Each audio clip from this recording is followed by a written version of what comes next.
So, hello guys. Good afternoon.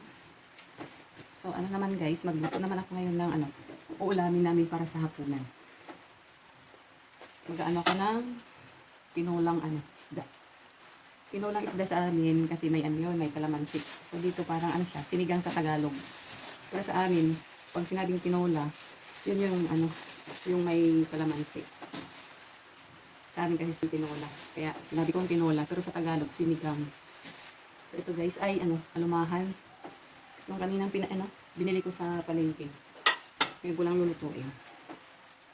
So, naghanda na ako ng talbos ng kamote.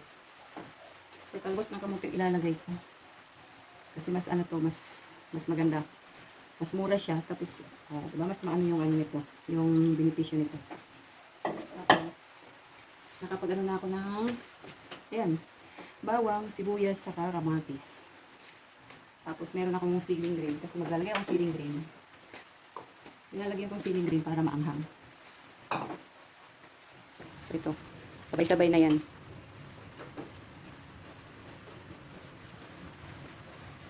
Oh, ganyan lang muna. So, mamaya na yung isda. So, ayan na. Nagkulo na guys. So, ilalagay ko na itong isda. Amoy na yung ng mga sangkap. Yung aroma.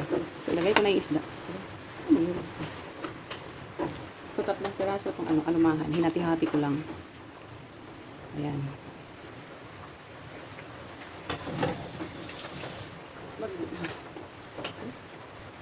Tapos lagyan ko ng ng asin. So, lagyan ko ng asin. So, para man siyang ilalagay ko para mas organic siya. Kaysa sa powder.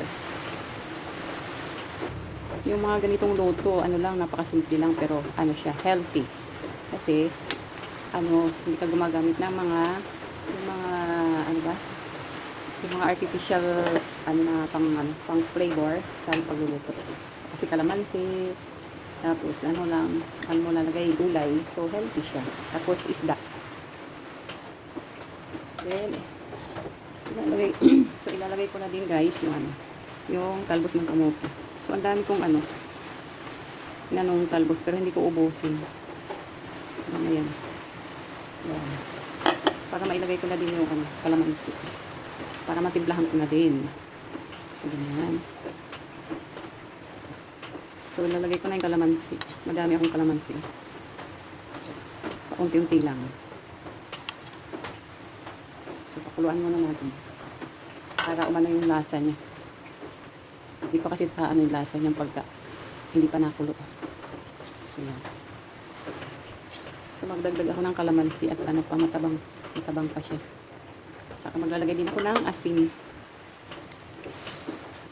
Dagdag ako ng asin. Yan. Ilagay ko na itong siling green. Yan. Para maanghang, para masarap. Masarap kasi pagka maanghang. So, yan. So, titikman ko na guys. Kasi, luto na yung talbos. Luto na yung isda din. Para okay na. So, okay na. So, ganyan lang. Para hindi ma-overcook yung isda at saka yung talbos. Ayan. So, luto na yan guys. Yung aking tinulang isda na alumahan. So, yun lang guys. Luto na yung aking tinulang isdang alumahan.